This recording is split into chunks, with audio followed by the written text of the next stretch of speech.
Hola a todos, tengo el placer de presentaros a José Ramón Agustina Sanllehy, que fue director del área de Derecho Penal y director del máster en Ciberdelincuencia y del máster en Psicopatología Legal Forense y Criminológica de la Universidad Internacional de Cataluña, en Barcelona. Consultor en Molins y Silva, Defensa Penal, donde asesoraba en la defensa o acusación de particulares en causas penales y en la defensa preventiva de empresas a través de programas de compliance. Magistrado suplente en la Audiencia Provincial de Barcelona entre los años 2010 y 2013.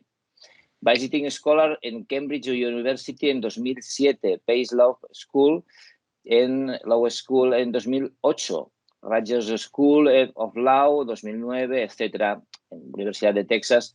Es autor de más de 40 artículos en revistas indexadas y 3 monografías. Actualmente dirige la colección Actualidad Criminológica y Penal en la editorial BD Edisofer. Actualmente es catedrático de Derecho Penal en la Universidad Abat Oliba de Barcelona. Por otra parte, tenemos aquí a nuestro compañero el doctor Pere Simón Castellano. Él es doctor en Derecho Constitucional por la Universidad de Girona y compañero en la Universidad Internacional de La Rioja. Y un servidor, profesor de Derecho Penal y Criminología en la Universidad Internacional de La Rioja también. Bien, y tengo el gusto aquí pues, de iniciar este pequeño debate, diálogo, preguntas. Voy a empezar directamente a preguntarle al doctor Agustina por el sexting. ¿Qué es esto del sexting de que tanto se habla? ¿Qué podemos entender como sexting, como tal? Muy bien. Buenos días, en primer lugar, a todos. Doctor Abadías, muchas gracias por la invitación. Doctor Simón, también.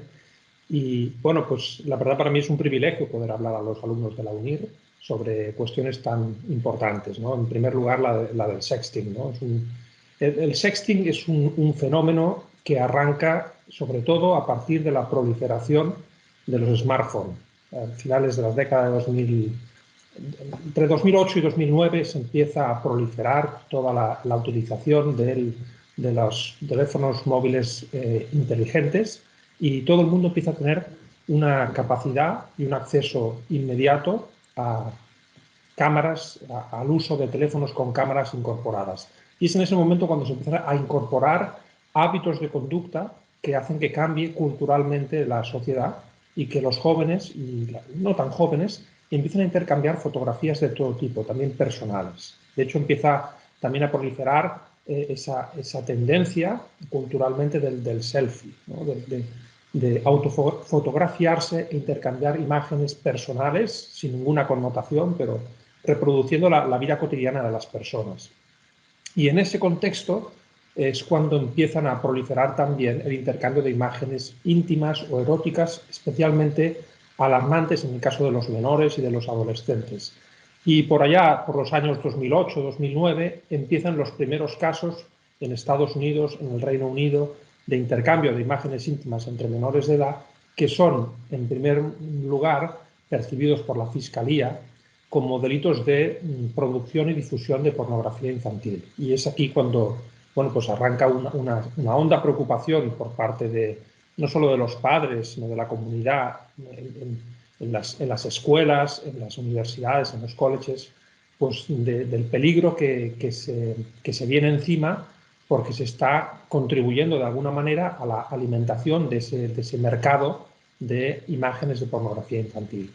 Y claro, en esos primeros momentos las legislaciones de los países, en primer lugar los países anglosajones, no estaban preparados y la Fiscalía tenía simplemente los instrumentos legales tradicionales que eran los delitos de producción, difusión y posesión de pornografía infantil, que no estaban pensados para menores que se autoproducían voluntariamente esas imágenes íntimas. Y es aquí cuando arranca el problema. Hay un vacío legal porque los delitos de pornografía infantil no están pensados para que los menores se autoproduzcan imágenes y las compartan y eso acabe en manos de un tercero adulto que, de alguna manera un poco simulada, explote a los menores. Fíjense que no hay una relación de explotación, lo que hay es, sobre todo en esencia, es una divulgación de una imagen íntima que está en un contexto, que es el de amigos, de alumnos, de compañeros de un instituto, que se difunde a terceras personas, ¿no? Y es aquí cuando cuando arranca este problema que va después creciendo y evolucionando, ¿no? Y llegamos pues hasta los momentos actuales en los que prácticamente en todos los países occidentales ya se han incorporado figuras específicas para la protección de esta difusión de imágenes íntimas. Muy interesante. Muy buenos días a todos. José Ramón, un placer tenerte aquí también. Creo que has definido muy bien, ¿no?, las conductas relativas al sexting. Yo te quería preguntar si cómo se recibió por parte del legislador nacional este tipo de conductas y si tiene a día de hoy un encaje adecuado el sexting en el actual Código Penal español. Muy bien. Bueno, el sexting, en realidad tengo que hacer un matiz muy importante. La práctica de sexting no es delictiva. Intercambiar imágenes íntimas, especialmente entre adultos, no puede considerarse delictiva. Uno es libre de compartir imágenes íntimas personales. Y entre menores, bueno, pues se ha ido restringiendo el ámbito del tipo penal, porque si es una práctica entre dos personas voluntariamente y no sale esas imágenes a terceros, pues tampoco tiene ningún problema legal prima facie. La cuestión es que el Código Penal español incorporó en el año 2015 la nueva figura del delito de difusión de imágenes íntimas, que no tienen que ser necesariamente de contenido sexual, pueden ser de contenidos que afecten a la intimidad de la persona, pero que no afecten necesariamente a su esfera erótica o sexual. Y lo que se tipifica es no el acceso consentido a esas imágenes, sino el hecho de, primero hay una compartición voluntaria entre dos personas, que ambas consienten, y además la obtención de la imagen puede ser por parte del sujeto activo o del sujeto pasivo. Es decir, puede ser que el sujeto pasivo, la víctima, le envíe una imagen al sujeto activo y éste la difunda a un tercero, o puede ser que el sujeto activo tome una imagen o capte una imagen del sujeto pasivo y después la difunda a un tercero. Lo importante es entender que la primera comunicación, el primer intercambio de imágenes es voluntario, es consentido por ambas partes. El problema es que en un segundo estadio, esa imagen, sin el consentimiento de la otra parte, se difunde a una tercera persona. Y es aquí cuando se le otorga relevancia penal. El legislador lo que hace es tipificar en el artículo 197.7 esa conducta de extraer de un ámbito de intimidad compartida esa imagen íntima y la difunde, la cede a una tercera persona ajena a la comunicación inicial. Y esa es la conducta tipificada como delito.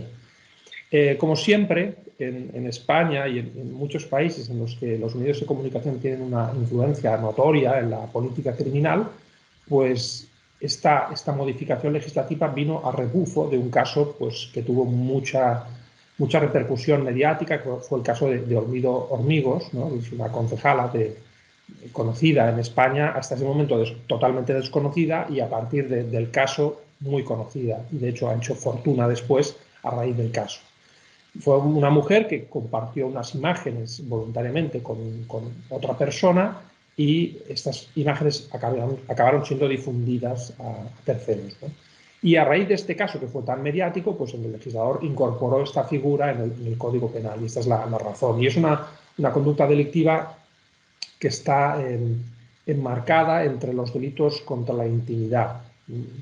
Uno podría discutir cuál es el bien jurídico que se lesiona en los delitos de difusión de imágenes íntimas, porque evidentemente se está dañando, se está lesionando la intimidad de la persona, pero también se están lesionando otros bienes jurídicos muy relevantes, como puede ser la integridad moral, como puede ser el honor, e incluso como puede ser en un paso subsiguiente la propia libertad sexual, porque como consecuencia de tener en posesión esas imágenes íntimas y antes de difundirlas, se puede extorsionar a la víctima pues, para que practique cualquier tipo de conductas en beneficio del agresor, ¿no? Lo cual, en realidad, yo siempre distingo dos planos del sexting, uno criminológico y otro jurídico penal. Desde un punto de vista criminológico, el sexting es, de alguna manera, aunque sea una práctica penalmente irrelevante, porque he dicho que no está prohibido por la legislación penal, sin embargo, practicar sexting nos sitúa en el umbral de victimización perfecta, porque en el momento en que una persona plasma en un soporte audiovisual su intimidad, y especialmente si hace referencia a su dimensión sexual, quedas en manos de un tercero al albur de lo que pueda hacer en cualquier momento. Y eso tiene que tenerse en cuenta porque cuando se produce este intercambio de imágenes, muchas veces es en el marco de pueden haber dos marcos típicos, ¿no? Uno es el de las relaciones sentimentales o amorosas entre dos personas. Y como sabemos, especialmente en la edad de la adolescencia, esas edades son, si no esencialmente, con mucha frecuencia, muy inestables. Pueden romperse muy fácilmente. Y en el momento en que se rompen esas relaciones sentimentales, el hecho de tener en posesión imágenes íntimas de la otra persona te convierte en un potencial agresor, porque, bueno, pues en un momento de enfado, de agravio, de deseo vindicativo en relación a la otra persona, pues puedes difundir o airear unas imágenes que siempre debieron permanecer en un ámbito íntimo. Entonces, ¿qué necesidad hay de grabar, de plasmar en soporte audiovisual la intimidad de una persona, sabiendo que la tecnología hace que una imagen de estas características sea una bomba de relojería? Es como yo siempre digo que, claro, en el momento en que uno ha apretado el botón y ha enviado esta imagen, de por vida está en una relación de dependencia con la otra persona, de por vida.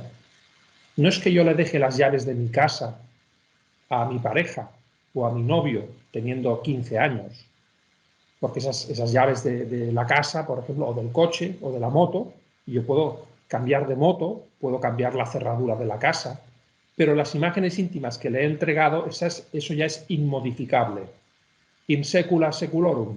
Entonces eso es un peligro potencial enorme. Es una hipoteca de por vida que grava la integridad moral de una persona sin ninguna necesidad, porque uno podría pensar, yo, ¿qué necesidad tengo de compartir esas imágenes íntimas? Y entonces ahí ya, desde un punto de vista criminológico y psicológico, pues se empieza a estudiar, empieza a haber ya un acervo de investigación criminológica importante de cuáles son los motivos o las causas que llevan a las personas a compartir estas imágenes íntimas. Hay factores culturales importantes, la presión cultural, y hay factores psicológicos también muy importantes, la presión que puede recibir una chica joven que en su entorno todo el mundo lo hace, o que el chico le presiona psicológicamente para que lo haga.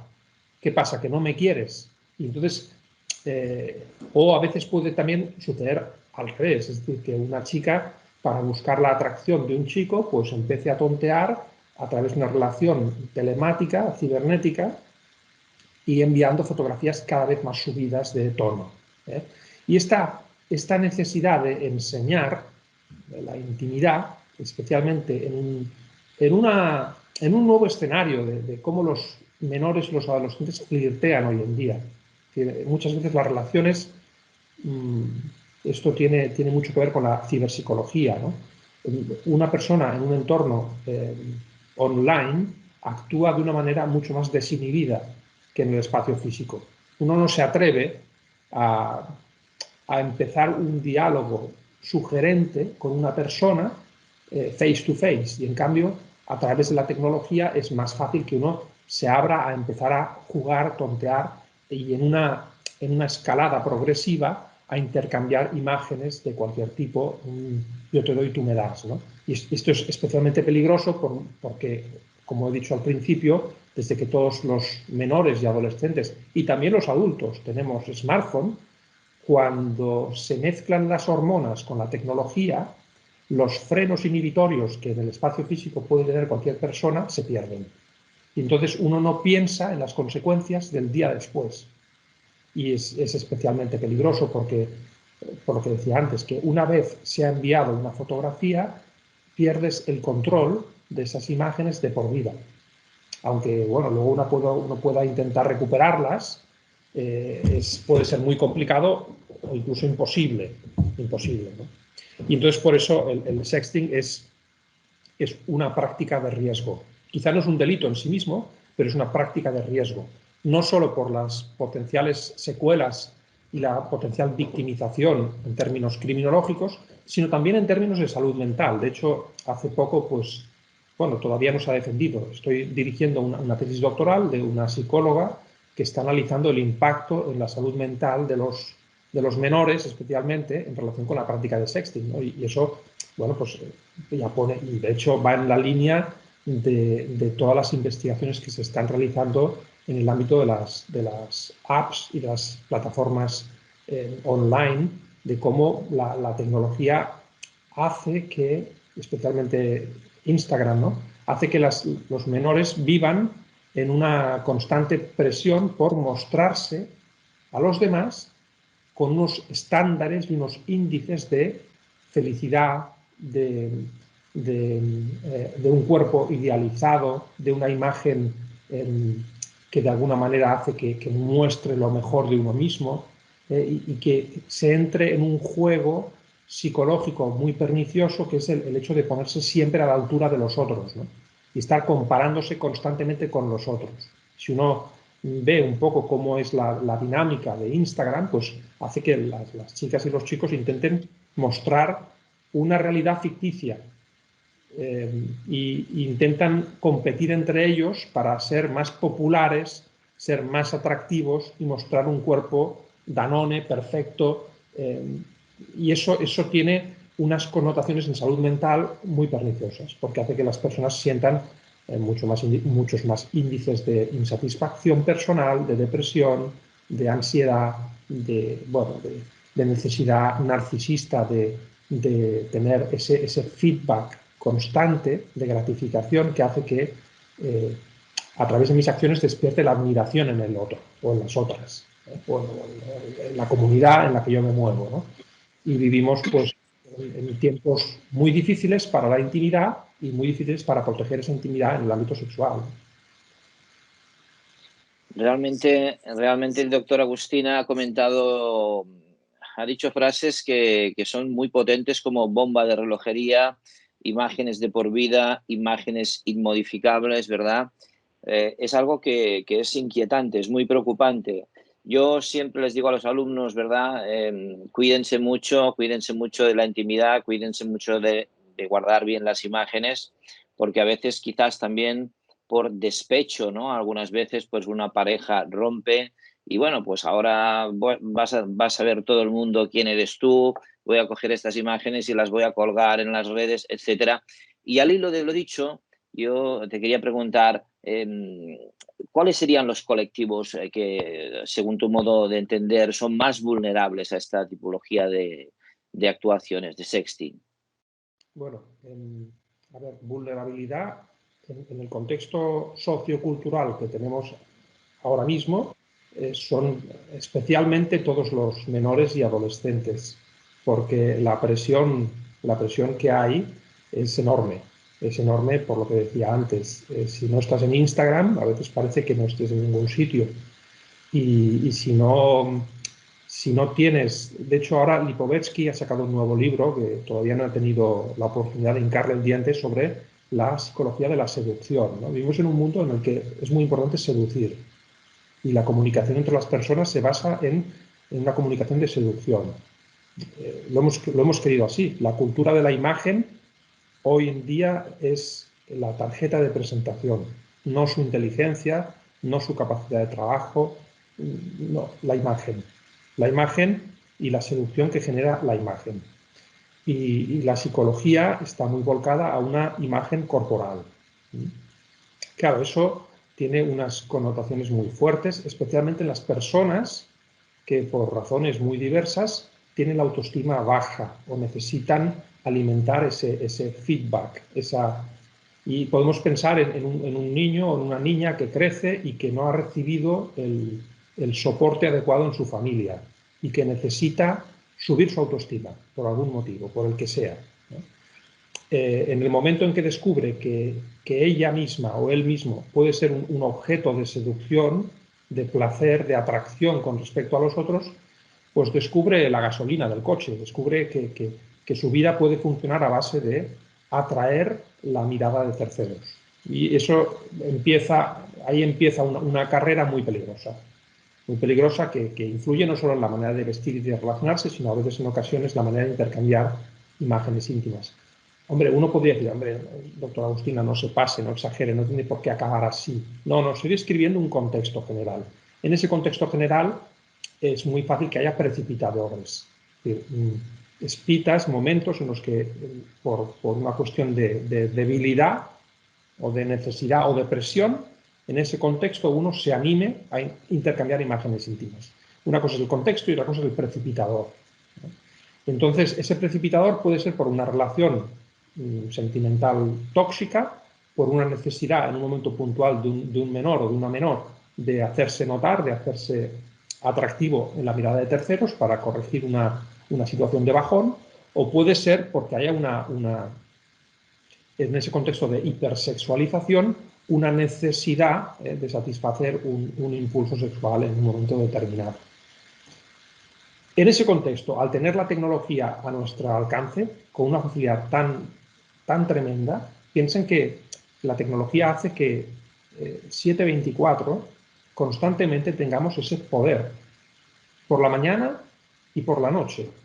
Siempre os explico que en términos de prevención situacional, hemos de entender que la tecnología ha cambiado muchas cosas. Porque, si os pongo este ejemplo, si uno se propone vivir una dieta y guardar un régimen alimenticio, pues es muy fácil guardarlo a las 9 de la mañana. Pero a las 9 de la noche no es tan fácil. La situación hace que a veces cambien, ¿no?, las oportunidades y las vulnerabilidades. Y en ese sentido, uno puede estar jugando con el smartphone a las 2 de la noche. Y a las 2 de la noche uno tiene las defensas muy bajas. Y puede tener provocaciones del exterior, de alguien que, bueno, anímate, envíame, lo que sea, hay un intercambio, alguien que se inicia y que espera una respuesta. En ese contexto es muy difícil que un adolescente que adolece todavía de la madurez necesaria para darse cuenta de las consecuencias de su comportamiento, pues se anime a compartir esas imágenes que después pueden iniciar este proceso de victimización, ¿no? Colectivos vulnerables, contestando a su pregunta, lo somos todos por este contexto cultural, lo son en mayor medida las personas que tienen la autoestima baja, que tienen un problema yo diría que de estabilidad emocional, de madurez, pero claro, eso es muy propio de la adolescencia, y que tienen un contexto cercano, yo diría que en sus amigos, en su ambiente, pues el valor de la intimidad ha perdido todo tipo de relevancia, ¿no? Claro, pero es que si lo pensamos bien, la intimidad ha perdido todo tipo de relevancia en general en el imaginario de los jóvenes, porque desde que existen las redes sociales lo que proponen y lo que consiguen es que el menor se despoje de su intimidad, de su interioridad, y estamos volcados hacia el exterior. De hecho, algunos autores hablan de extimidad, ya no existe la intimidad. Uno necesita expresar en tiempo real todo lo que hace, retransmite en tiempo real todos sus sentimientos, todos sus afectos, todas sus emociones. Yo hablo de que en realidad estamos viviendo unos tiempos de pornografía de los sentimientos. Uno tiene que expresar todo lo que piensa, siente, hace y compartirlo con los demás en tiempo real, ¿no? El show de Truman se ha quedado corto en este sentido, ¿no? Porque al final estamos viviendo un show de Truman global, ¿no? Y eso tiene un peaje enorme, ¿no? Enorme en la vida y en la riqueza interior de los adolescentes, que no saben contenerse, no tienen inhibidores.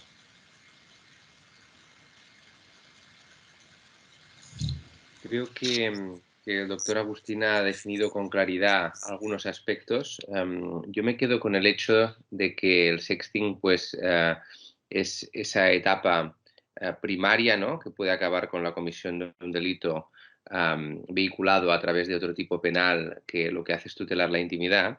Y me ha gustado mucho la idea de que en el momento en el que uno decide compartir esa imagen íntima, lo que está creando es como una suerte de foco de riesgo, ¿verdad? Un foco de riesgo en el que se está autoexponiendo o entregándose, ¿no?, a una situación que ya está fuera de control, ¿no? Que pasa a estar en otro ámbito, ¿no? Yo creo que resume muy bien esta situación. Quería preguntarle en este caso acerca de si considera que esta situación va al alza a medida que avanza el tiempo, si esta tendencia digamos, que crea Internet, ¿no? De la necesidad de que los jóvenes compartan la información en todo momento, porque si no se sienten rechazados o fuera de su círculo social, si tiene la sensación de que esto en los últimos años ha notado un crecimiento a medida que también las posibilidades técnicas cada vez eran superiores. Bueno, sí, los estudios criminológicos, en realidad al principio no fueron tan criminológicos, sino que fueron más de una descripción del estado de la situación, ¿no? Pues cada vez han ido mostrando que estas prácticas son socialmente más toleradas. Eso a pesar de que en algunos casos se han llegado a escarnios públicos e incluso a suicidios. Ha habido personas que se han suicidado. Recientemente ha sido un caso en Argentina de una mujer policía que, pues, con 2 hijos, como el caso Ibeco en España, de una mujer también trabajadora en una empresa con 2 hijos que se suicidó a consecuencia de una difusión de imágenes íntimas en su empresa. Claro, la gravedad son los casos más graves. En muchos casos, las consecuencias, las secuelas psicológicas y victimológicas del sexting pasan desapercibidas porque la víctima no se atreve a hablar con su entorno familiar o incluso llevar el tema a un abogado, ¿no?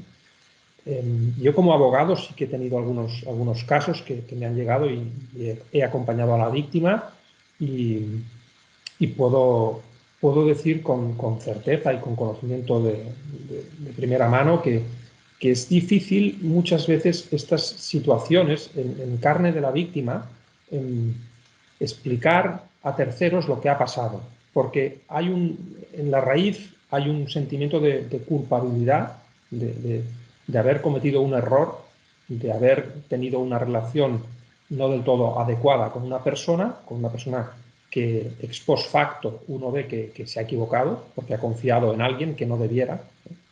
Y en ese sentido, ponerse, explicar, pedir ayuda solo en el momento en el que ya vemos realmente que estamos en el precipicio, cuando ya hay una amenaza, es cuando la víctima se atreve a hablar, ¿no?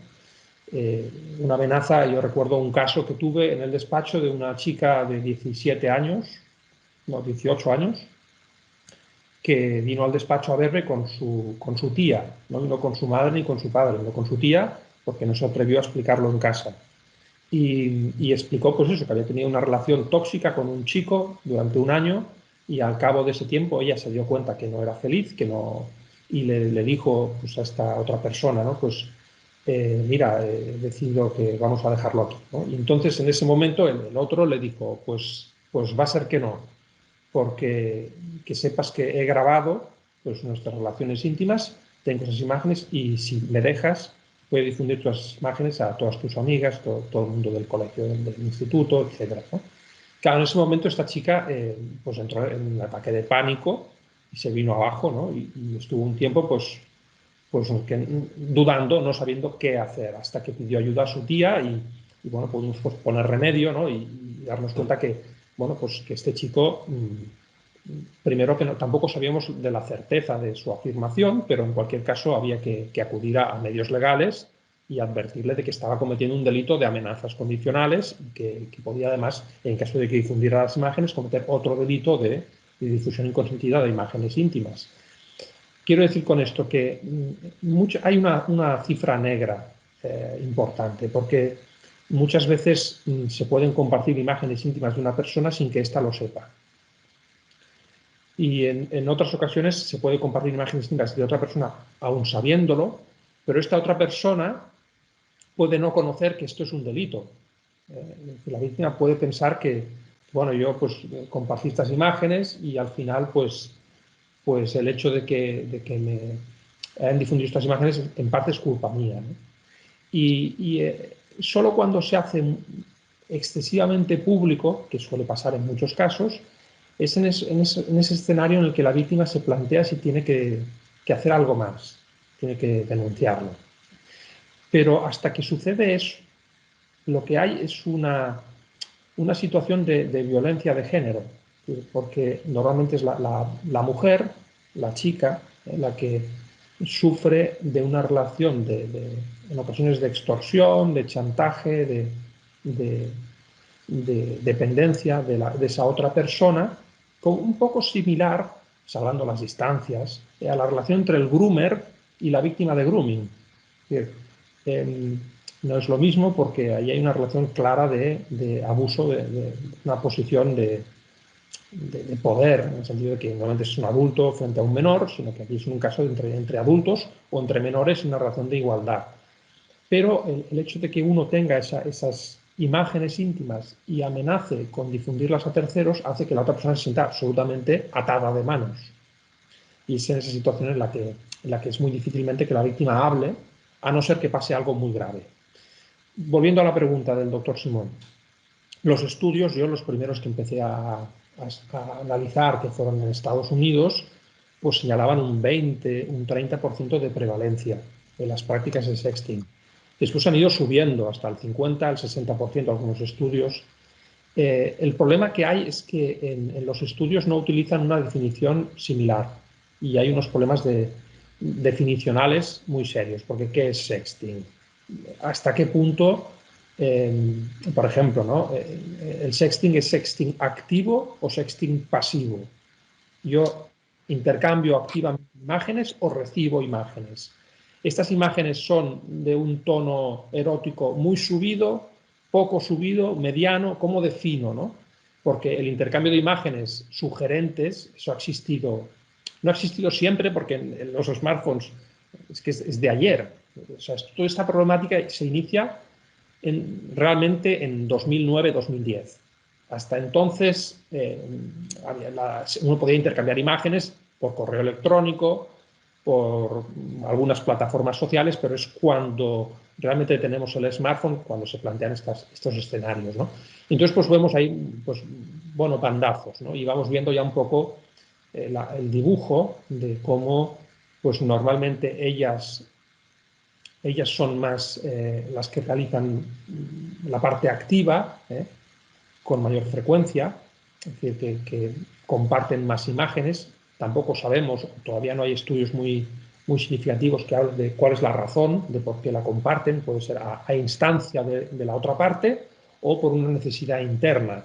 En cualquier caso, normalmente, y esto no nos extraña en la psicología de masculina y femenina, ellas comparten más información íntima o sexual y los otros la difunden o la solicitan. Y es lo que suele suceder. Suceder de la otra manera, también, de manera reversible. Pero este es el dibujo un poco que se muestra. Y después, en cuanto a la evolución en relación a la edad, los primeros años, entre los 14 y los 18 años, pues aunque los menores son más impulsivos o más inmaduros, también es verdad que no todos los menores tienen unos padres supervisores. Algunos sí, otros no. Pueden tener también más miedo a las consecuencias que pueda tener. Cuando uno es mayor de edad, se puede atrever a más. De hecho, se atreve a más cosas que un menor y se siente más libre.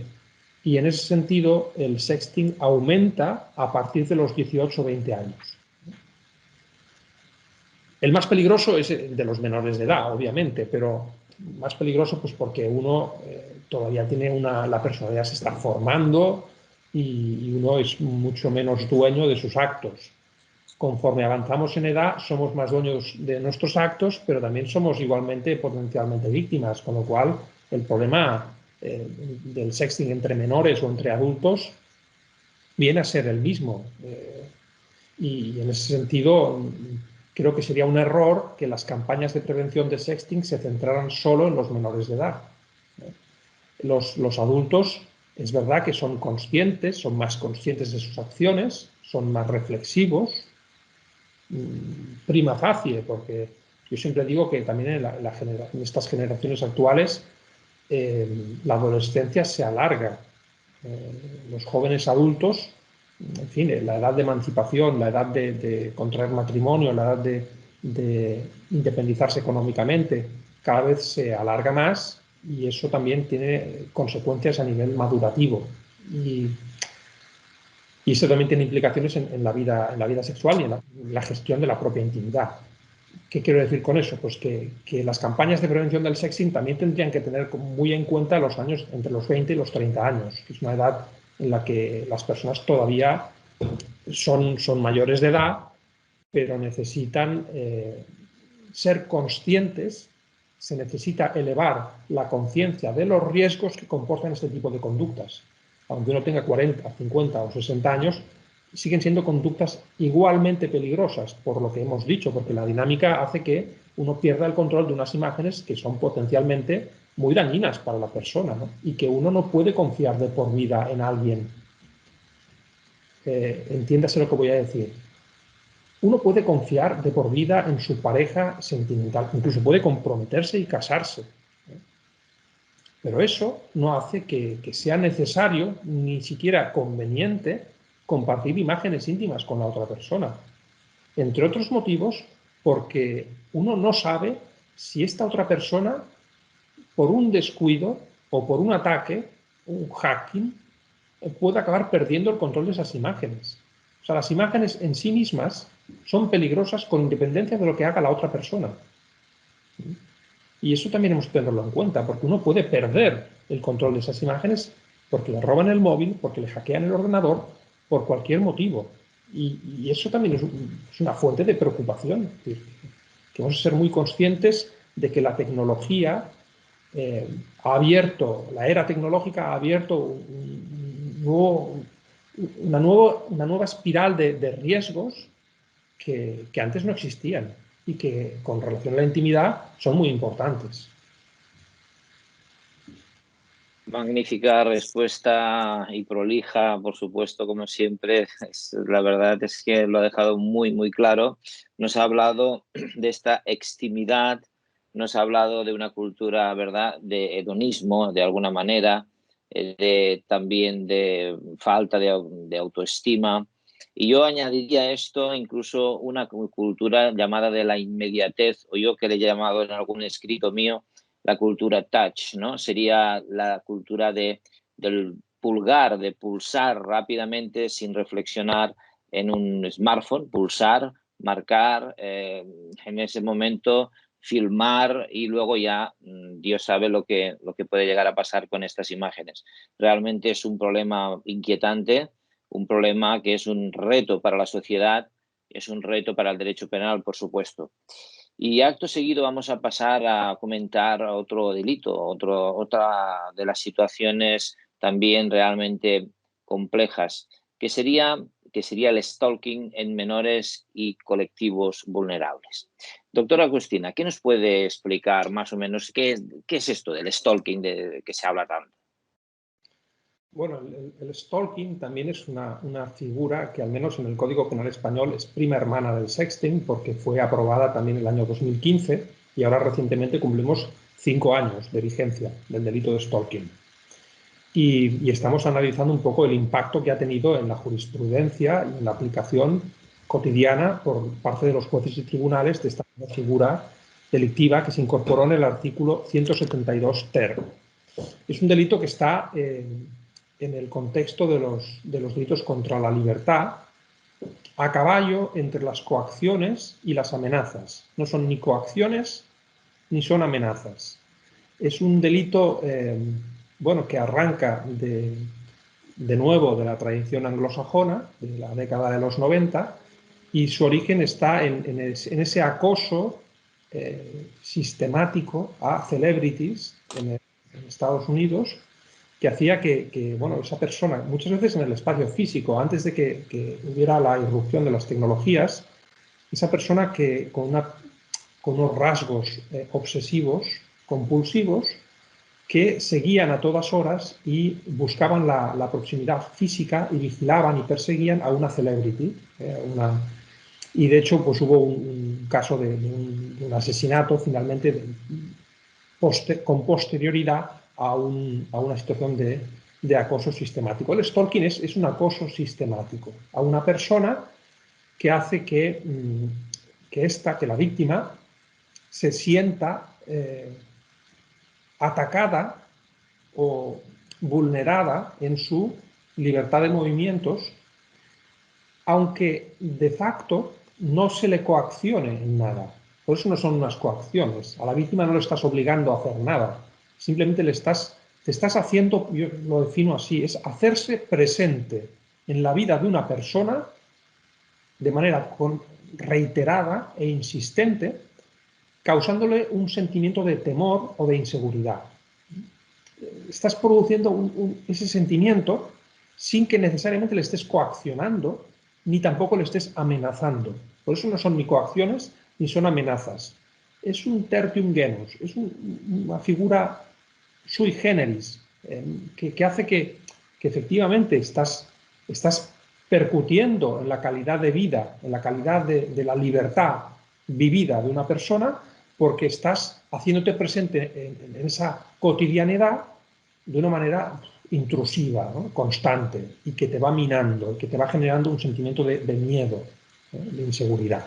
Claro, al principio el patrón que los legisladores tenían en mente era ese admirador pertinaz, el pelma, el follower de una actriz de Hollywood que hacía que esta actriz pues, se sintiera acosada. Pero posteriormente se ha ido evolucionando esta figura, sobre todo a partir de nuevo de la proliferación del smartphone, y se ha convertido en la figura típica. De hecho el 90% de los casos es tras el rompimiento de una pareja.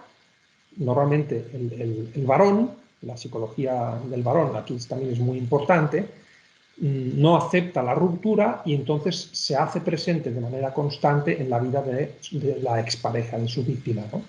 A veces con ánimo de recuperar esa relación, porque atisba algo de esperanza, a veces con un sentido vengativo, ¿no? De decir, pues te vas a enterar, ¿no? Te voy a machacar. Cada día te vas a acordar de que has cometido un error y que me has arruinado la vida, ¿no? Entonces, ya sea por un motivo o por otro, la víctima siente que no puede romper con su pasado, no puede romper con esta persona, no desea encontrársela en su vida cotidiana y a pesar de eso se ve obligada a tenerse que comer cada día pues, un número de WhatsApps o de mensajes a través de una red social o de cualquier tipo de intento de comunicación que hace que se le genere un sentimiento de miedo, de inseguridad, de insatisfacción personal, ¿no? Y ese es un poco el delito. Entonces, el problema es que es un delito que es difícil ver la línea que separa la perturbación en la vida de la víctima que requiera una intervención penal de aquellos supuestos en los que, bueno, pues la víctima tiene que pechar, tiene que aguantar que de vez en cuando reciba un correo electrónico, un WhatsApp, una comunicación de su expareja, a veces, por ejemplo, con motivo pues el régimen de custodia o el régimen de visitas del hijo o de otras cuestiones. Por eso en el artículo 172 ter se habla de esas conductas de acoso reiterado, insistente, sin estar legítimamente autorizado. Porque claro, por ejemplo, la expareja está legítimamente autorizado pues, para enviar un correo electrónico, por ejemplo, si se ha acordado un sistema de comunicación a través de correo electrónico, pues periódicamente pues, para hablar de cuestiones del niño. A lo que no está autorizado o no está legítimamente autorizado es enviarle WhatsApps sobre pues, contenidos que no tengan nada que ver con la custodia compartida. Entonces, ahí habrá que ver qué comunicaciones son legítimas y qué comunicaciones no son legítimas, ¿no? Y cuáles traspasan ese umbral de relevancia penal, y básicamente en función de dos criterios, que es la insistencia y la reiteración. Son unas conductas insistentes y reiteradas. El legislador ha establecido hasta 5 clases de conductas. En realidad se puede discutir si es un numerus apertus o un numerus clausus. De hecho, está redactado como si fuera un numerus clausus, pero los verbos típicos son tan amplios que ahí cabría todo, ¿no? La primera ya es vigilar, ¿no? Buscar la proximidad física de una persona, ¿no? O vigilarla, o perseguirla. Claro, ¿qué es vigilar? ¿Qué es perseguir? La segunda, pues, es comunicarse por cualquier medio o intentar una comunicación de manera, vuelvo a los requisitos generales, de manera insistente y reiterada, ¿no? Claro, si de una manera insistente y reiterada el stalker cada día le va percutiendo a la víctima con llamadas perdidas, con mensajes, cuando la otra persona claramente le ha dicho que no quiero hablar contigo, cuando es una comunicación inconsentida y la otra persona reiteradamente persiste en su conducta, es ahí cuando nace la conducta típica, ¿no? El delito de stalking. Pero hay un requisito adicional que ha establecido el legislador y que es muy importante y que de hecho es la llave, ¿no? Que abre ese umbral de relevancia penal, que es que esa conducta de acoso insistente y reiterado tiene que solidificar, tiene que concluir en una alteración grave en la vida cotidiana de la víctima. O sea que de alguna manera esa conducta reiterada tiene que cristalizar en un cambio, en un impacto grave en la vida cotidiana de la víctima. Y aquí la jurisprudencia todavía estamos en pañales, está empezando a interpretar, de hecho hay dos sentencias muy importantes del Tribunal Supremo, son las dos primeras, que son del año 2017, que intentan acotar un poco y dar una interpretación del tipo para ver exactamente qué se exige para que haya una relevancia penal, ¿no? Y claro, el problema, como les digo, es no tanto verificar estas conductas de intentar comunicarse o buscar la cercanía o la presencia en la vida de la víctima, el número de veces, si son muchas o son pocas, si son reiteradas y si son insistentes, es decir, porque la insistencia y la reiteración pueden parecer términos sinónimos, pero al menos el Tribunal Supremo ha intentado distinguirlo. Una cosa es la insistencia, es que son actos de comunicación seguidos de una manera más o menos inmediata en el tiempo. Y en cambio la reiteración es que eso se repita en distintos estadios, ¿no? Pero lo más importante es cómo se debe alterar la vida cotidiana de la víctima. Y aquí el problema que surge es que, ¿qué pasa con las víctimas que son subjetivamente más resilientes? Puede pasar que haya víctimas, mujeres, que de alguna manera, pues oye, pues no les afecte que su exmarido les envíe 15 WhatsApps cada día. Lo cual es intolerable. Si uno no quiere comunicarse con su expareja, es intolerable. Ahora, ese carácter intolerable merece un reproche penal o no. Entonces, de alguna manera, se hace depender de que la afectación sea grave en la vida cotidiana de la víctima. Y esa gravedad muchas veces se tiene que traducir en un informe pericial que haga que psicológicamente haga mella en la persona. Esa sería una primera hipótesis. O una segunda hipótesis sería que se requiera que haya un cambio en las rutinas, en la cotidianidad de la vida de la víctima. Por ejemplo, que la víctima cambie de número de teléfono móvil o cambie de lugar de trabajo o cambie, por ejemplo, en el caso de stalking entre compañeros de instituto o de universidad, que cambie de grupo o cambie de universidad a consecuencia del PELMA. Bueno, pues eso podría ser una prueba de que se ha alterado gravemente en la vida cotidiana de la víctima. Y aquí estamos un poco todavía definiéndonos en cómo hay que probar esa alteración, ¿no? No sé si me he explicado bien. Sí, por supuesto. De forma preclara, yo diría, de forma preclara has explicado las diferentes cuestiones y yo creo que incluso has añadido aquí, en cierto modo, una crítica al legislador, ¿no? Por esta redacción del 162 ter, de algunos aspectos del tipo penal, ¿no? Que no son fáciles de interpretar, ¿no? Incluso a veces incluso cayendo en algún concepto jurídico indeterminado, ¿no? Y que no es fácil al final para los operadores jurídicos de sacar algo claro, ¿no? De tal modo que lo que disponemos a día de hoy es de un tipo penal, ¿no? que da una respuesta para unas determinadas situaciones y que nos encontramos, ¿no?, con una jurisprudencia que decías que está, en cierto modo, en pañales, ¿no?, que está acabando de delimitar, ¿no?, delimitar la aplicación práctica, ¿no? Como ya has hecho parcialmente una crítica al tipo y lo has diseccionado con gran claridad, a mí me gustaría preguntarte sobre cómo prevenir el stalking o técnicas para la prevención de este tipo de conductas, si es que existen, si es que existen alguna forma, ¿no?, de evitar esta... Por supuesto que existen.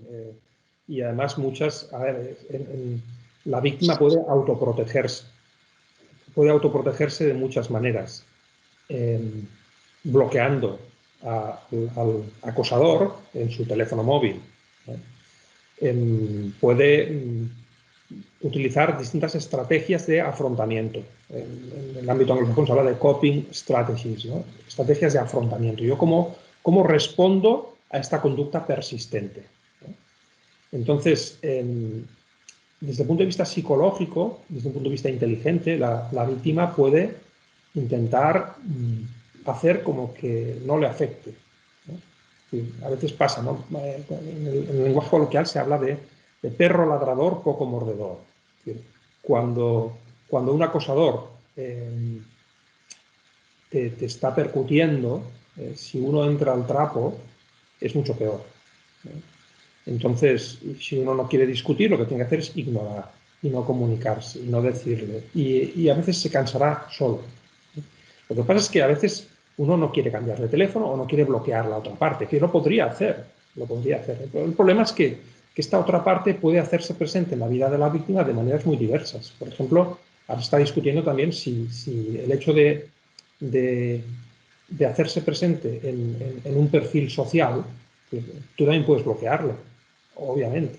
Y yo creo que la tecnología nos permite estas estrategias de afrontamiento que hacen que inocuicen, neutralicen las posibles conductas típicas del sujeto activo, ¿no? Se estaba discutiendo, por ejemplo, si el sujeto que cada día mira el perfil de LinkedIn de la víctima y la víctima cada día ve como fulanito de tal ha mirado tu perfil. Y esto te puede sentir a ti te puede hacer sentir cierta zozobra, cierto miedo porque me está controlando, ¿no? Me está siguiendo, está al acecho, ¿no? Bueno, pero podrías bloquearle y evitar estas conductas. Entonces, esto es muy interesante porque desde el punto de vista criminológico, muchas conductas de hostigamiento a través de la tecnología realmente puedes barrar el acceso. Otra cosa es que físicamente se haga presente, ¿eh? Bueno, pero ya has dado un gran paso. Quiero decir que eso se puede conseguir. De hecho, es un delito que se puede desactivar de manera muy fácil por parte de la víctima. Ahora, eso no quita que, por ejemplo, en una de las sentencias del Supremo, creo que las conductas de acoso fueron durante 2 días solo. Yo recuerdo un caso que tuve en la audiencia de violencia de género que el sujeto activo realizó 70 llamadas perdidas en un día a la víctima.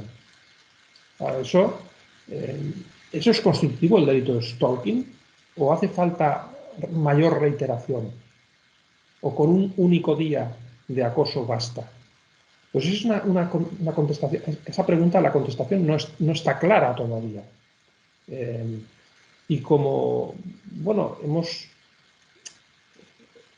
estamos todavía definiéndonos en qué es constitutivo y qué tipo de conductas son realmente graves, yo creo que la tendencia va a ser que, hago un pronóstico, que por un lado se va a exigir a la víctima, se les va a exigir de alguna manera que realicen estas conductas de autoprotección.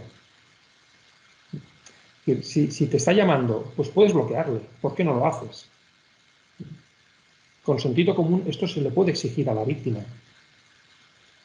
Ahora, el hecho de que no lo haga si una víctima no bloquea a su acosador, eso no convierte el hecho en atípico. No, es que como usted no se protegió, pero va a haber una discusión ahí, intuyo.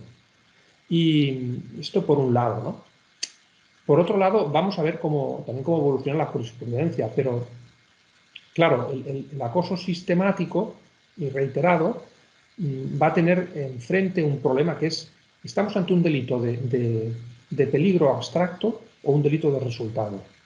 Porque hasta ahora está el 172 ter es clarísimo, es un delito de resultado, hace falta que impacte en la vida cotidiana de la víctima. Pero ¿qué sucede con esas conductas absolutamente, fenomenológicamente, claramente constitutivas de acoso, que en la víctima no le hacen mella, no le alteran, porque es muy resiliente? ¿Es una conducta típica o no es una conducta típica? Si potencialmente a la víctima, al hombre medio, a la víctima media, le afectarían, yo entiendo que eso tendría que ser constitutivo de delito. Quizás es una discusión más para la doctrina o para los expertos, ¿no? Pero creo que va a ser un problema real, porque ¿por qué razón en algunas víctimas puede ser constitutivo de delito y la misma conducta en otras víctimas no va a ser constitutivo de delito? Entiendo que la reprochabilidad de la conducta tiene que ser idéntica. Muchas veces el autor no va a abarcar con el dolo las consecuencias psicológicas de su conducta, porque no las va a conocer. En fin, es un delito muy difícil, muy complejo de delimitar las conductas que son típicas de las que no son típicas, y está configurado con una estructura de delito de resultado que creo que no es plenamente satisfactorio. Es mi opinión, ¿eh? No sé hacia dónde iremos, pero va a ser un delito que va a traer problemas. Y ya para ir finalizando, quisiera preguntarle qué pueden hacer las familias, qué podemos hacer desde la sociedad para intentar prevenir esta tipología de acecho, para devolver la paz social, sobre todo cuando se trata de menores o de colectivos realmente vulnerables. ¿Qué podemos hacer? No, a ver, aquí hay una gran labor de concienciación, de prevención y de intentar que los menores sean conscientes de que las relaciones sentimentales no son relaciones de control, que uno no tiene que tolerar determinadas prácticas de control, de dominación, de abuso emocional, porque nadie es propiedad de nadie y uno tiene que ser libre en todo momento.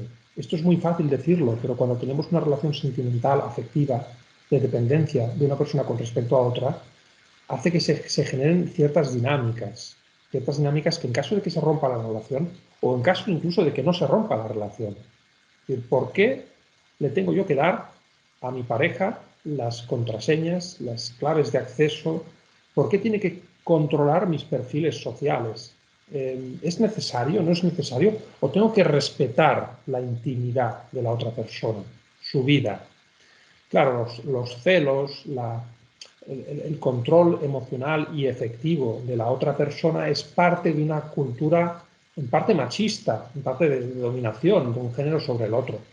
Aunque también, ciertamente, la mujer también puede controlar mucho la actividad de la otra persona. Esa cultura puede hacer que cuando se rompa una relación, pues sea más difícil incluso entender que aquello puede ser constitutivo de delito. Ya lo era antes, quizá, sobre todo si la otra parte manifestaba una clara voluntad de que no fuera uno controlado, pues con posterioridad todavía más. Normalmente, cuando la relación todavía está vigente, las conductas de control suelen ser inadvertidas, inconsentidas pero inadvertidas, a veces advertidas, a veces inadvertidas, es decir, que la víctima no sabe que su pareja está controlando todas las redes sociales o todas sus comunicaciones. Esto ha pasado. Y eso sería un delito distinto, ¿eh? Sería el delito del 197.1, un delito de intromisión ilegítima en la intimidad de la otra persona. Cuando es conocida, pues uno puede intentar evitar, ¿no?, que haya situaciones de control, y eso lo evitas pues oponiéndote. Ahora, si estás en pareja con otra persona que te está controlando en contra de tu voluntad, la solución es muy fácil, pues rompemos, punto, ¿no? Ahora, si no rompemos y el otro continúa continúa controlando, pues ahí puede haber una relación de stalking. Normalmente, ¿qué pasará? Que antes de ponerle la querella o denunciarlo, pues no romperá la relación, ¿no? Y entonces ya se dará paso a otro escenario, ¿no? Pero en cualquier caso, el stalking, tanto desde el punto de vista jurídico-penal como el stalking en el concepto vulgar, que se entiende en el lenguaje coloquial, que es el control de la otra persona, de la pareja, nace de una concepción no igualitaria de las relaciones entre hombres y mujeres de pareja en la sociedad actual, y eso hace falta para ello, para desterrarlo, pues mayor prevención, mayor concienciación, mayor educación, ¿no? Pues la verdad es que nos ha ilustrado de forma magnífica, preclara, el doctor Agustín Sanllehy, como siempre. Es un auténtico experto de ciberdelincuencia. Ha sido un auténtico placer. Espero que nuestros alumnos aprendan y disfruten mucho de esta charla y puedan realizar también los ejercicios que les vamos a proponer. Pero sobre todo hemos tocado, que nos quede la idea que hemos tocado dos delitos muy, muy importantes, el sexting y el stalking, con uno de los mayores expertos, no solamente a nivel español, sino a nivel mundial en esta tipología de comportamientos anormales. Doctor Agustín Sanllehy, ha sido un auténtico placer, un auténtico lujo tenerle entre nosotros, entre los alumnos y la comunidad de la Universidad Internacional de La Rioja, y esperamos tenerle muy pronto en otro de nuestros eventos. Muchísimas gracias y un fuerte abrazo. Gracias a vosotros. Muchísimas gracias. Bueno, pues vale, ara he parat la gravació ja i, escolta, perquè com que ens donen això aproximadament una horeta, no vull allargar més perquè jo estaria hores parlant amb tu i que m'expliquessis, però... I el Pere també, però no et vull molestar més, Fantàstic, fantàstic, de veritat. Moltíssimes gràcies, perquè a més del que hem escrit, de les activitats que jo els havia posat, ara afegiré moltes més coses que has donat una sèrie d'idees aquí boníssimes perquè puguin desenvolupar i pensar i argumentar els alumnes amb aquesta assignatura que hem creat. Bueno, aquesta l'he creada jo, l'altra el Pere em fa una altra d'assignatura que li han encomanat amb aquest màster en ciberdelinqüència i, bueno, doncs, la veritat és que he pres molt bona nota sobre diverses de les idees motrius del discurs i això ens serà molt, però que molt útil, de veritat. Bueno, me n'alegro. Així que molt agraït. No sé si vols dir alguna cosa, Pere. Vols dir alguna cosa, Pere? No, fantàstic, fantàstic. Ens havíem conegut fa uns anys, amb José Ramon. Havíem coincidit alguna vegada i és un plaer doncs, anar veient com anem canviant, no? amb el temps i passem per diferents universitats, diferents projectes. I ara aquí a la UNIR, però bueno, que moltíssimes gràcies per haver participat avui en aquest esdeveniment. Escolta, pareu una mica, perquè esteu produint tant que a vegades aquests dormen per les nits o no? Perquè Déu-n'hi-do, No, ara sí. En el meu cas hauré de reduir necessàriament perquè... Bueno, també amb el confinament, Alfredo? Amb el confinament vam tenir projectes i, bueno, ja ho veus, que estem... Déu-n'hi-do, Déu-n'hi-do. Molt bé. No parem. Mira, gràcies a això suposo que m'he pogut acreditar fa 2 setmanes, perquè jo no m'ho pensava, m'hagin donat. Jo em pensava, si em donen alguna cosa, em donaran ayudante, i em van donar les 3 acreditacions i vaig quedar parat, però clar, és que és això el que diu el Pere. Amb el confinament vam començar ell i jo a treballar amb un de coses, idees i tal, i bueno, avui ho dèiem, no?, que totes pràcticament estan acabades totes, gràcies a Déu, doncs les hem pogut dur a terme amb molt d'esforç i molt de treball i molta il·lusió, la veritat és que sí. Molt bé, molt bé. Veig que estàs a l'Abat Oliva, no, Josep Ramon? Has deixat la UIC o què? Sí, vaig deixar la UIC, sí. Vale. Em vaig estar així de refilón a través de llegint-ho per internet. I estàs bé? Estàs bé aquí a l'Abat Oliva? Em van treure una plaça de catedràtic i a més també em feia molta il·lusió perquè era penal i criminologia, no? I llavors puc fer les dues, que també m'agrada bastant, no? I llavors, doncs, bueno, i mira, després de 15 anys he canviat de casa i bastant content, la veritat. Fantàstic. M'alegro molt i espero poder-te veure en persona ben aviat. A veure si podem trobar-nos a Barcelona i fer alguna cosa junts o el que sigui, o coincidir amb algun projecte, el que convingui. Josep Ramon, moltíssim... A la vostra disposició, ja ho sabeu. Molt bé, moltíssimes gràcies, ja no et molestem més, que tenim molta feina. Una abraçada. A reveure. Adéu-siau.